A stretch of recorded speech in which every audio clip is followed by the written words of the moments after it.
Okay, let's unpack this. Okay. We have a truly staggering stack of sources today. Mm-hmm. It feels almost like trying to build a kind of unified field theory for navigating crisis, Yeah. you know?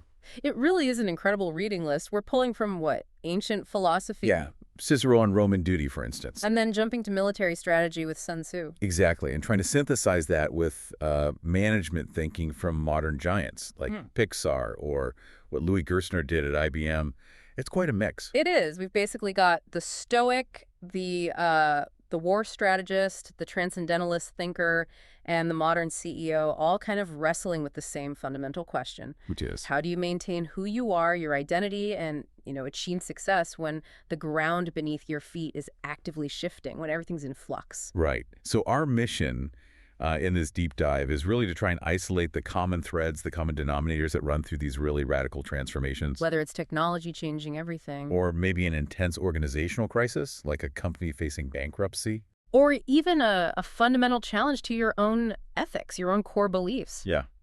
We're looking for, I guess, the essential character traits and maybe the core strategies you need not just to survive these disruptions. But maybe even gain strength from them. That's the idea, to come out stronger on the other side. And I think we have to start with, well, the great irony of change, don't we? Which irony is that?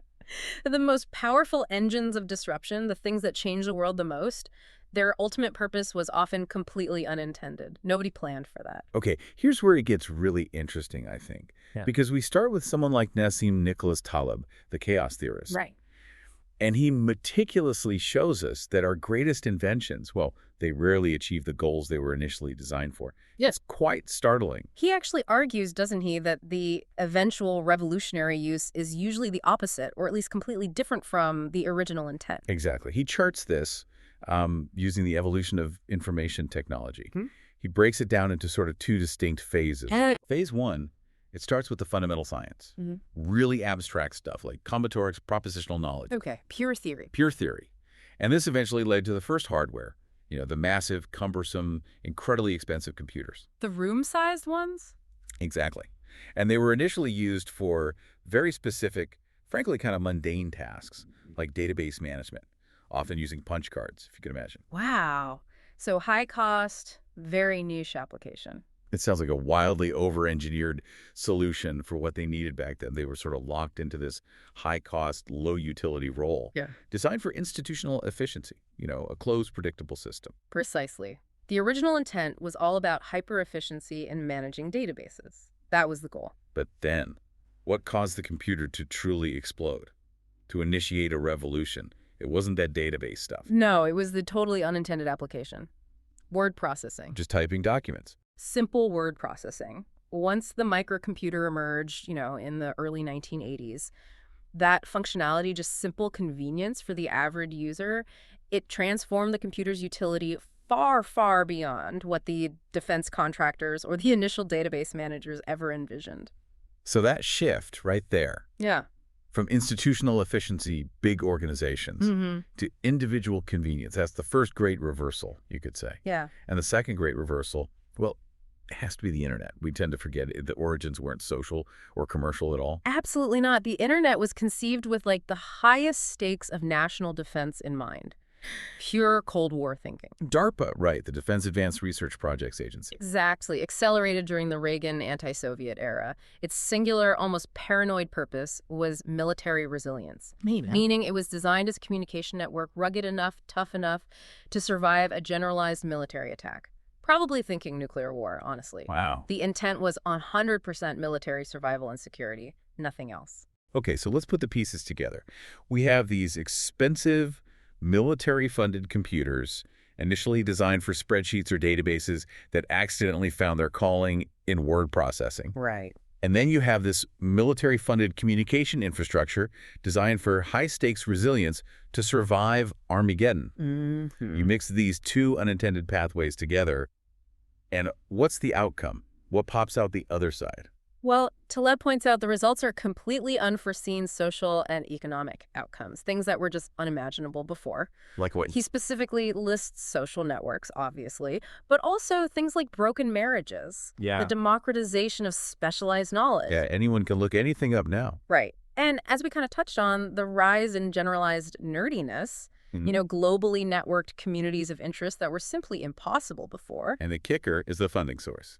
The initial investment was entirely U.S. tax dollars aimed squarely at defeating the Soviet Union. That was the plan. And the outcome. A total social and cultural upheaval that the original defense planners could never, ever have predicted or controlled. It just Huh. happened. That massive distance between the original intent and the eventual disruptive outcome, that seems to be the hallmark of transformation, doesn't it? It's almost never what you planned. It really is, and this suggests that the most successful systems, the ones that really last and change things, are those that are, well, to borrow Taleb's term, anti-fragile. Anti-fragile. Okay, Well, unpack that a bit. It's not just robust. no, it's different. Anti-fragility is the opposite of fragile. A fragile system, like a wine glass, breaks under stress. Right. A robust system, maybe like a stone block, resists stress up to a point. Okay. But an anti-fragile system actually gains from disorder, from volatility, from stress. It gets stronger when things get chaotic. So the internet, by surviving and thriving despite its initial military design becoming kind of irrelevant. Exactly. It proved anti-fragile. It adapted to the chaos of civilian use, commercial use, social use, and it emerged stronger, taking on all these new functions nobody intended. This whole concept of adaptation, under pressure, using chaos, it's not exactly new, though, is it? If we link this technological chaos to the strategic world. Oh, absolutely. The military mindset, especially in classical strategy, has always been defined by adaptation and sometimes even embracing disorder. Like Sun Tzu. Yes, look at Sun Tzu. He emphasizes overwhelming speed, rapidity as the very essence of military engagement. Why? Why? Because speed forces the enemy into disorder. It disrupts their plans, their cohesion. The general who dictates the speed and the terms of engagement is the one who controls the chaos, essentially. He gives that amazing example, doesn't he? The Chinese general Li Qing, way back in 621 AD. Yeah, that's a great one. He was sent to subdue a rebel, but it was autumn, and the Yangtze River was in flood. Navigation was dangerous, uncertain. And his own generals were telling him, wait, let the river subside, it's too risky. But Li Qing refused. He declared that overwhelming speed was paramount. He had to seize the opportunity now. He actually used the natural peril of the flood, which was dangerous for his own troops too, remember? But he figured it would be paralyzing for the enemy. He used it to his advantage. How? He argued that if they appeared before the enemy capital with, and this is a great phrase, startling suddenness, like the thunder which is heard before you have time to stop your ears, Wow. then the enemy would be forced to scramble, levy soldiers in a panic, and those unprepared troops wouldn't be able to oppose them effectively. So he deliberately sought out maximum peril, the chaos of the flood, to gain a tactical advantage through pure surprise. It's almost like an application of anti-fragility, isn't it? Using the volatility, the danger itself, as a weapon. And Sun Tzu takes this paradox even further. He talks about an even more terrifying strategy. Oh, yeah. The idea of placing your own army in deadly peril or desperate straits. Why on earth would you do that? To ensure its survival, it sounds completely counterintuitive, right? But it relies on harnessing the absolute raw human instinct for survival when there's no other option. There's a famous historical example of this too, isn't there? Han Xin. Han Xin, yeah, back in 204 BC, commanding his troops against the army of Zhou, he made this absolutely baffling move. What did he do? He ordered his 10,000 troops to form their line of battle with their backs directly facing the River Tai. So, no retreat possible. Fall back and you drown. Exactly. Guaranteed death if they failed to hold the line. The enemy general saw this apparently and just laughed, assumed it was a massive tactical blunder. Naturally. You'd think they'd be trapped in easy pickings. So the enemy pressed the attack, confident that these trapped troops would quickly break and run. But Han Xin knew something else. He knew that by cutting off any possibility of retreat, he forced every single one of his soldiers to fight with desperate life-or-death intensity. There was no plan B, only survive or die right there. Primal fear as a motivator. You got it. And while the main Zhou army was busy trying to crush these guys who were fighting like cornered animals, Han Xin had hidden units sneak around and seize the now undefended Zhou ramparts, raising their own flags over the enemy camp. Ah, the classic pince. But sort of. The Zhou army looked back, saw the flags had changed, realized they were surrounded and beaten by troops who had just fought like absolute madmen. They panicked. They routed themselves. Incredible. And Han Xin explained it later. Yeah, apparently he quoted an ancient text. Plunge your army into desperate straits and it will come off in safety. Place it in deadly peril and it will survive. Wow. What a profound connection that makes. Whether it's the internet gaining strength from the failure of its original design, Or an army finding victory by literally embracing the risk of drowning. success in disruption seems to rely on systems and maybe individuals too who thrive, or at least function effectively, right at the very edge of chaos. But that kind of external chaos, that kind of pressure, it absolutely demands an incredibly stable internal compass, doesn't it? Yeah, you can't navigate deadly peril if you're falling apart inside. You need radical internal consistency. And that's the critical pivot, isn't it? If the world outside is in flood, whether it's a technological flood, a military flood, or whatever, the only thing that really saves you is an unshakable inner foundation. So we transition now away from strategy and tech towards philosophy, specifically looking at the concept of absolute duty. The Romans called it officium, right? And Cicero is the guy here. He really is. And Cicero, well, he doesn't mince words at all. Duty isn't just like a nice idea or a Sunday obligation. No, he says it's central to all aspects of life. It applies whether you're in public office or private life, whether you're abroad or at home, dealing with yourself or with others. Wow, all-encompassing. Totally. He states it really plainly. All honor lies in observing your duty, and all shame lies in neglecting it. It's basically the defining characteristic of a worthy life for him. That clarity seems powerful. It allowed him to draw a really sharp line between different schools of philosophy back then. It did.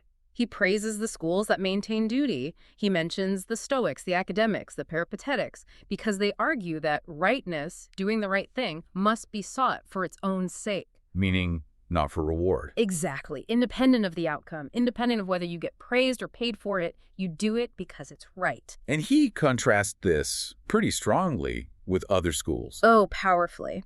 He contrasts it with those who, in his view, kind of pervert the whole concept of duty by focusing instead on expediency or convenience or just pleasure. Why does he see that as a perversion? Because he argues that if you prioritize pleasure or what's easy or what's convenient right now, it makes it impossible to cultivate the really fundamental virtues like friendship or justice or bravery. Because those virtues often demand immediate self-sacrifice or discomfort or doing the hard thing. You can't be brave if you only value comfort, right? That makes sense. Yeah. And this leads him to, I think, the most crucial and maybe the most shocking ethical stance in all these sources we looked at. The idea that nothing unjust, nothing morally wrong, can ever be truly expedient or serviceable. Wow. Okay, say that again. Nothing unjust can be truly useful. That's the claim. The whole concept of expediency, doing something because it gets you what you want quickly, is a mirage. If it requires you to do something unjust, it can't actually benefit you in the long run, in a meaningful sense. So where do bad things come from then? Fraud, crime. Cicero says the source of all frauds, wrongs, crimes is precisely the belief that you can successfully divorce what is right from what is expedient. That's the fundamental temptation, isn't it? Yeah, I know this is maybe a little bit wrong or shady, but it's fast, or it benefits me hugely right now. Exactly. And he gives this incredibly visceral example to hammer home the gravity of this moral choice. It's quite something. What's the example? He says, imagine you had this magical power just by snapping your fingers. Okay. You could surreptitiously insert your name into rich people's wills. You'd inherit fortunes, and nobody would ever suspect you. Perfect crime. Guaranteed riches. Wow. Okay, what did you do? Well, a truly just man, Cicero insists, would simply not use that power.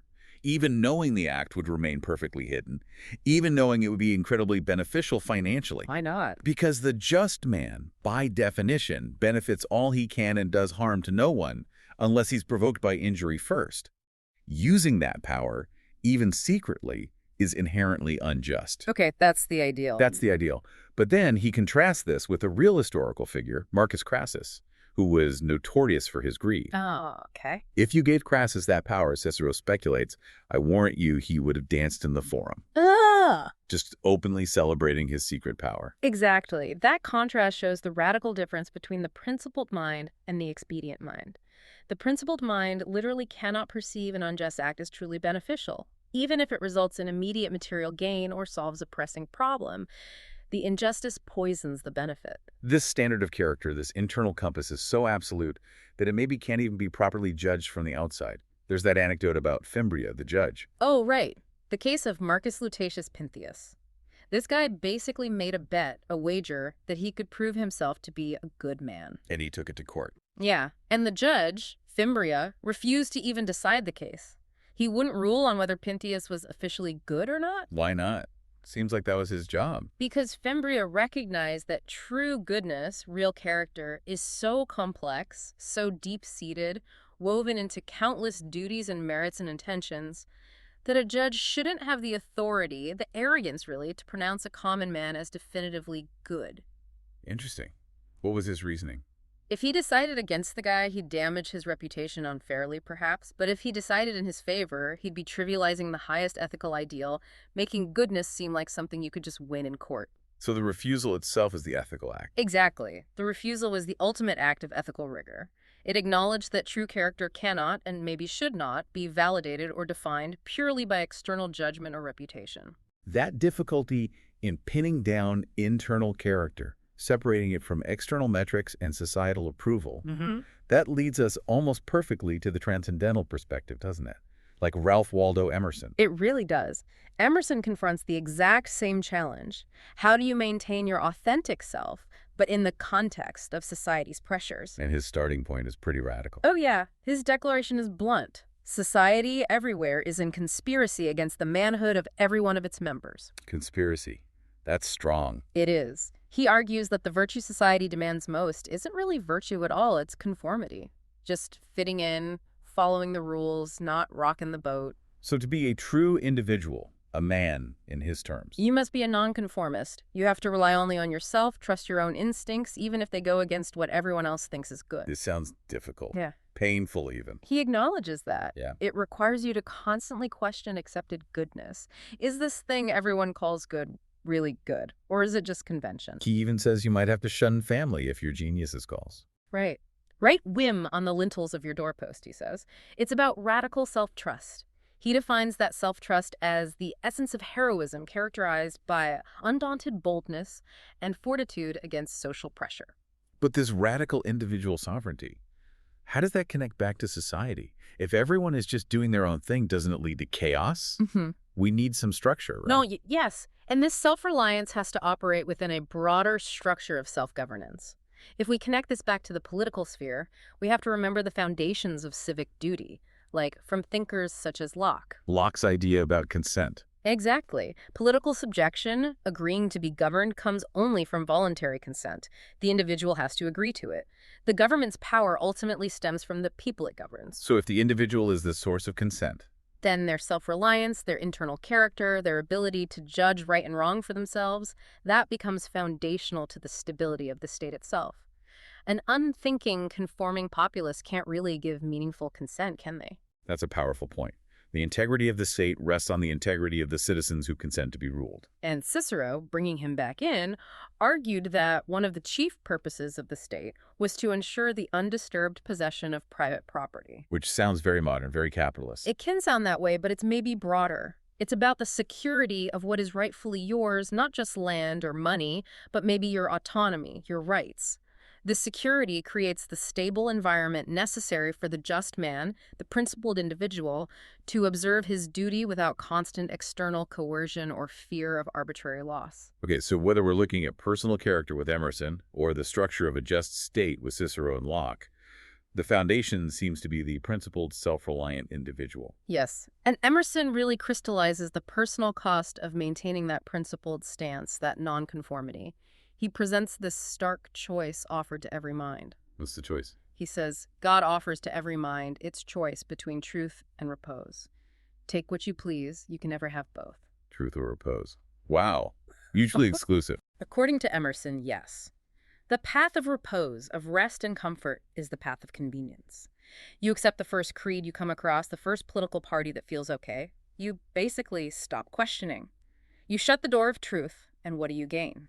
Comfort, stability, reputation. Exactly. You conform, you get repose. But the other path, the path of truth. The one who chooses truth, Emerson says, will keep himself aloof from all moorings and afloat. They remain unattached, constantly questioning. That sounds uncomfortable. It is.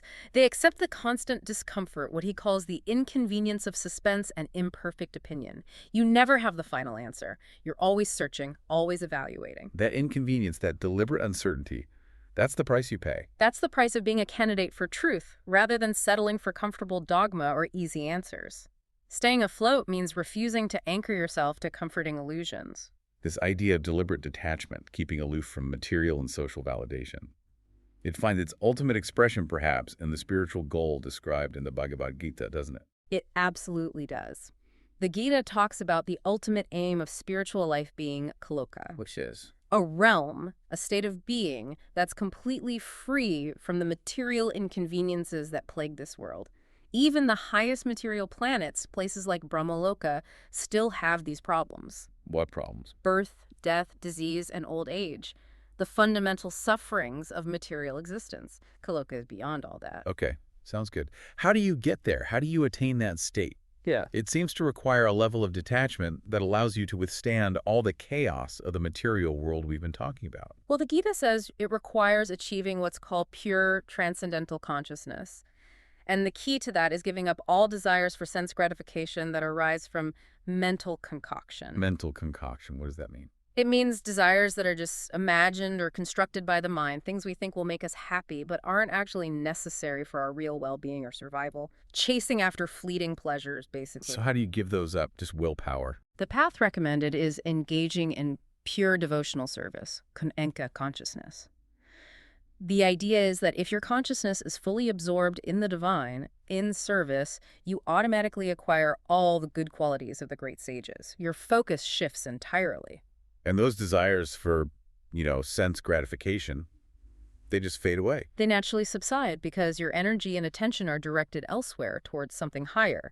It's not so much about fighting the desires as redirecting the consciousness. And the result of this shift in focus, this transformation, there's a specific term for that stage, isn't there? The Brahmabhuta stage. Yes, the Brahmabhuta stage. It sounds like the ultimate expression of the nonconformity Emerson was talking about, but on a spiritual level. What characterizes that stage? What's it like? It's described as a state of absolute equanimity.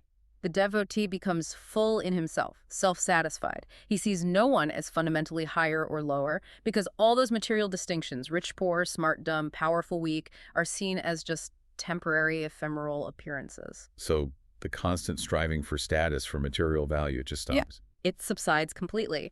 The senses, which are usually driving us towards gratification, become likened to serpents whose poison teeth are broken. Oh, that's a vivid metaphor. Broken teeth. Yeah. The senses are still there, the capacity for experience is there, but their ability to poison you, to inflict damage, to dictate your actions against your better judgment, that's neutralized. You're in control. And maybe the most radical statement about this stage. Critically, yes.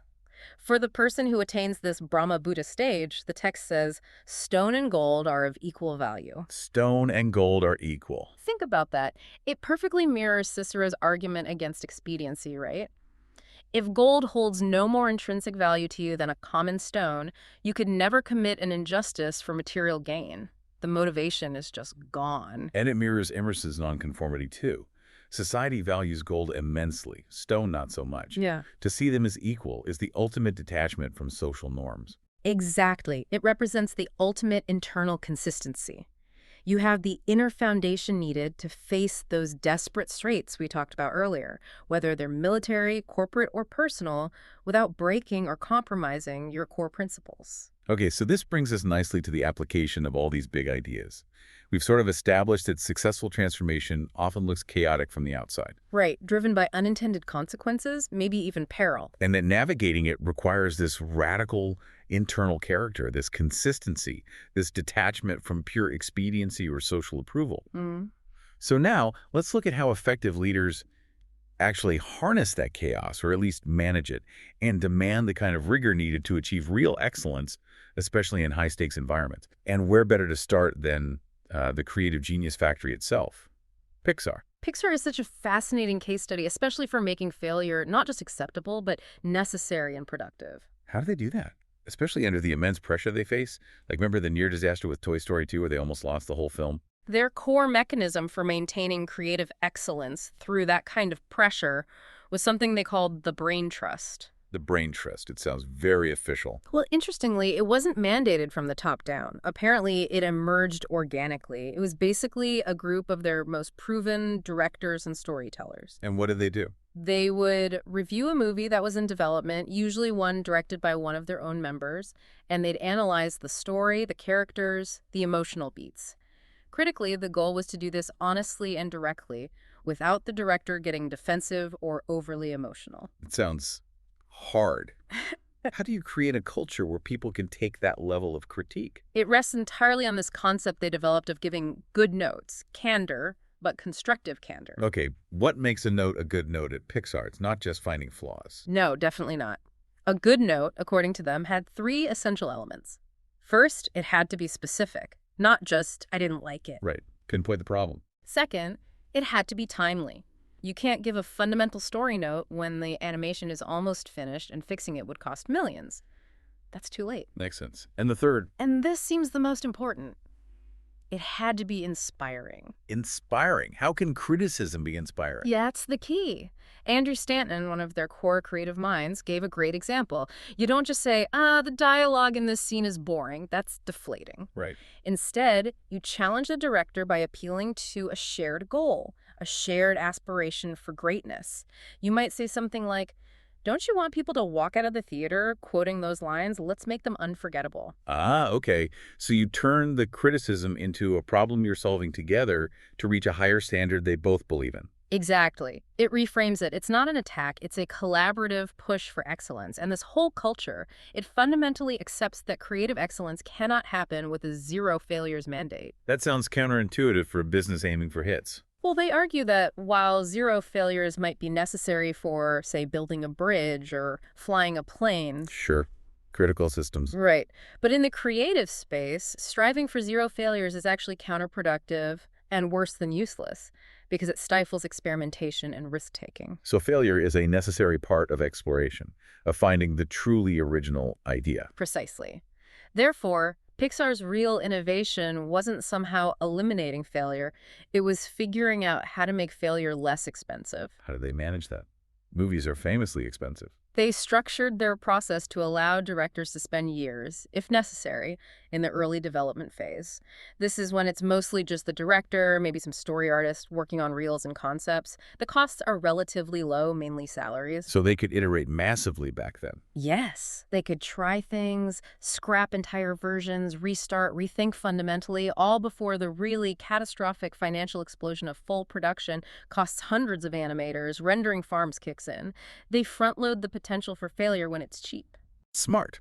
And that pursuit of excellence, it wasn't just about story structure, right? It extended to rigorous dedication to truth and genuineness in the details, much like Cicero's insistence on inherent rightness. Absolutely. Their commitment to extensive research trips is legendary. You mentioned The Princess and the Frog earlier. Yes, set in New Orleans. They didn't just, read some books about New Orleans or look at pictures. They went there. They rode the riverboat Natchez. They famously toured the St. Charles Avenue streetcar line. Worry. Just listening intently, trying to capture the distinct clang of that specific trolley's bell so they could get it exactly right in the movie sound design. That level of detail seems almost obsessive. Maybe, but that depth of research ensures that genuineness is reflected in every single detail. It transforms what could be just a generic representation into an authentic immersion for the audience. They feel the truth of it. Okay, so moving from that kind of creative excellence to more operational rigor. We see similar demands for intensity in leadership, particularly around accountability. Yes, the concept of multiplier leaders is relevant here. These are leaders who amplify the intelligence and capability of their teams rather than diminishing it. And how do they enforce rigor? Is it just being tough? Not through intimidation, no. They enforce rigor by focusing relentlessly on facts, not opinions, by constantly asking why maybe 5 times, to dig down past the symptoms and unearth the real root causes of a problem. So it's analytical rigor. Yes, and crucially, by depersonalizing issues. They make it clear they are attacking the issues, the problems, the flawed assumptions, not the people involved. That allows for intense scrutiny without creating fear or defensiveness, ideally. This connects to that metaphor you mentioned, the slanted table of accountability. Ah, yes, the slanted table. It's a really insightful metaphor for how effective leaders handle responsibility. Explain it. Okay, imagine a table slanted downwards towards the leader, because ultimately they are the boss, right? Problems, if left alone, will naturally slide down towards them. They hold the final decision-making power and responsibility. Okay, makes sense. Stuff rolls downhill. But a multiplayer leader resists the urge to just let the problem slide all the way down and land in their lap.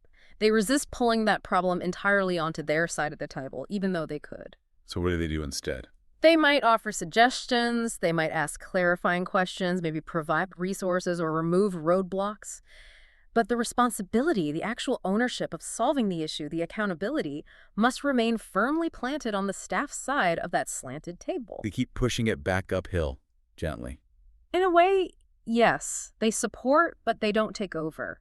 Because if they take the problem fully onto their side, they become the bottleneck for everything, and they erode their team's sense of ownership and their capability to solve things themselves. So refusing to accept accountability that properly belongs to others is actually a cornerstone of multiplying your team's intelligence and effectiveness. Exactly. It's about empowerment through clear, sustained responsibility. And this kind of clarity, this non-negotiable expectation setting, Yeah. it must be absolutely critical during times of massive organizational transformation.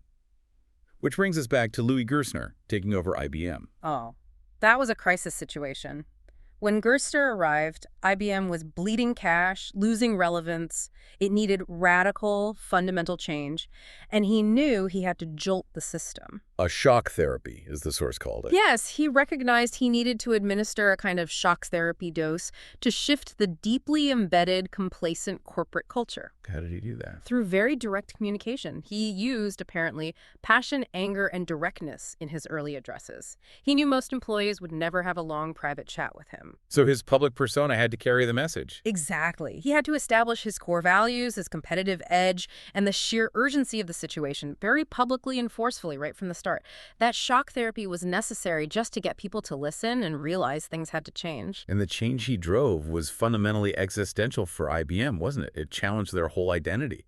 Completely. IBM was built on proprietary systems. Their mainframes, their operating systems, everything was designed to lock customers into the IBM ecosystem. That was their whole business model for decades. Right, the classic walled garden. And Gerstner realized that model was dying in the age of network computing. He had to force the company, kicking and screaming in many cases, to rewrite all its critical software to be cross-platform. Meaning it had to run on competitors' hardware. Yes. It meant collaborating with direct competitors like Microsoft, Sun Microsystems, Hewlett-Packard, companies IBM traditionally viewed as the enemy. Imagine the internal identity crisis that must have caused. Huge. The company built on proprietary dominance now had to embrace open standards and collaboration with its fiercest rivals purely for survival. Gerstner's passion and directness, that shock therapy, was essential to establish the absolute necessity of this radical, deeply countercultural shift. He had to break the old mental model. So, successfully adapting in these high-pressure principle testing environments, it also seems to require a high degree of emotional competence. Not just being driven, but understanding how emotions work, maybe. That's a great point. And Stephen Covey, in his work, really challenges the common perception of emotions, particularly love, as just these passive feelings that happen to us. How does he see it differently? He insists that love, especially in committed relationships, must be viewed primarily as a verb, not just a feeling. Love is a verb. Yes, an action. Things like sacrifice, listening deeply, empathizing, appreciating, affirming your partner. These are actions you choose to take. So it's not about waiting for the feeling to hit you. No.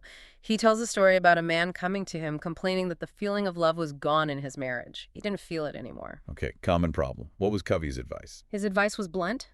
Then love her. Do it anyway. Yes. If the feeling isn't there, Covey said, that's a good reason to love her.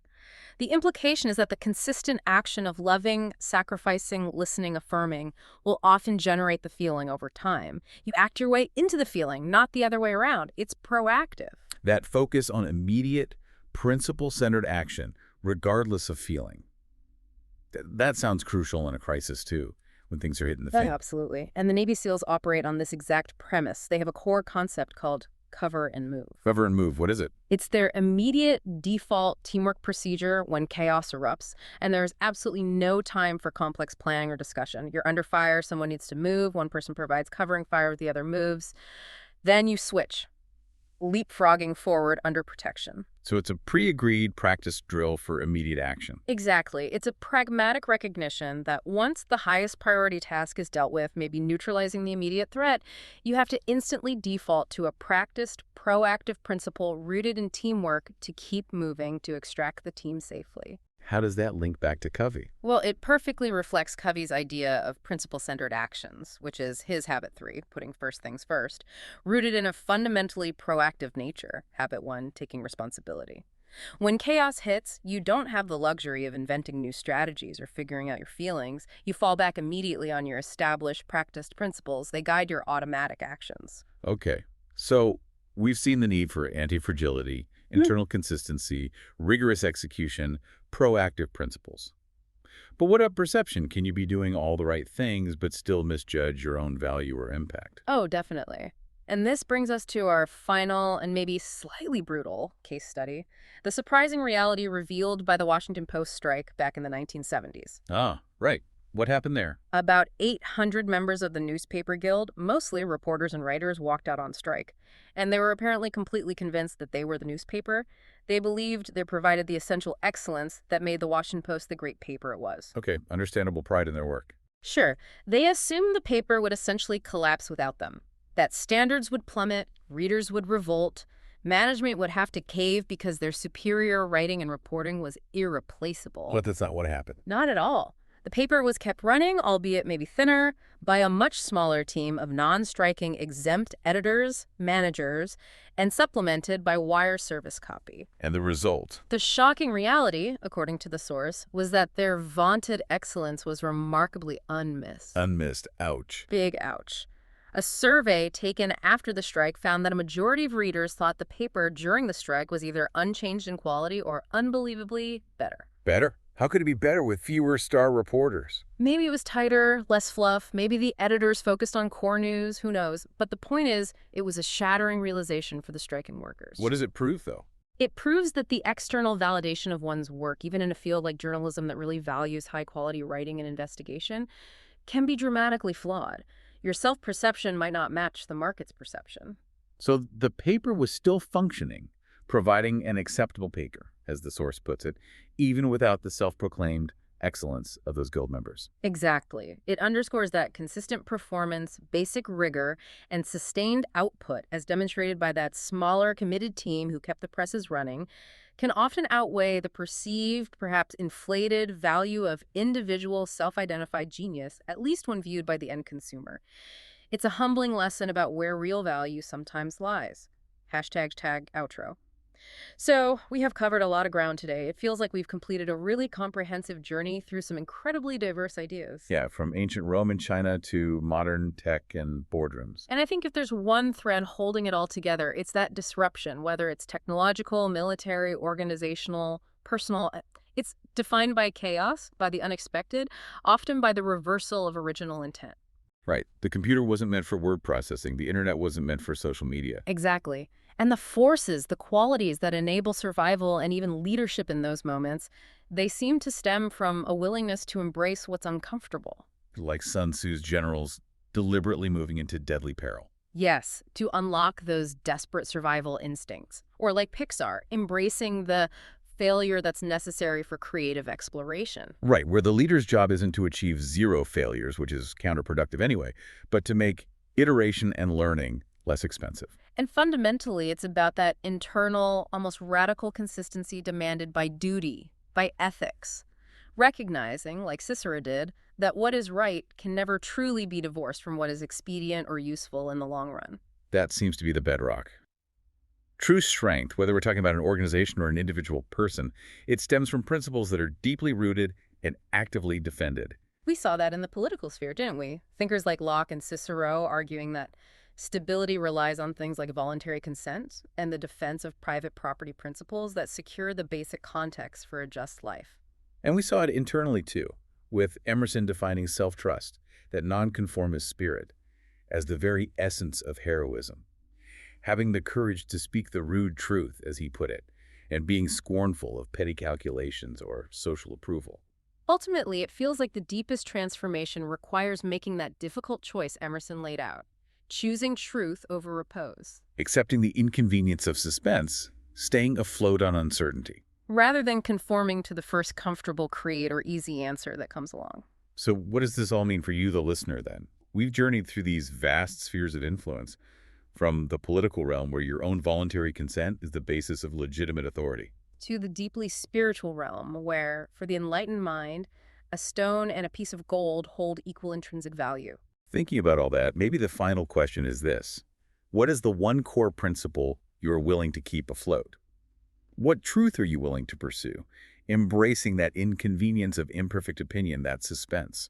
Even when your organization or your society or just your own desire for comfort and convenience demands that you choose repose, demands that you anchor yourself to conformity. That difficult, sometimes isolated choice. Mm. Maybe that's what ultimately defines the depth of your character and your capacity to navigate and even lead during times of fundamental disruption. Something to think about.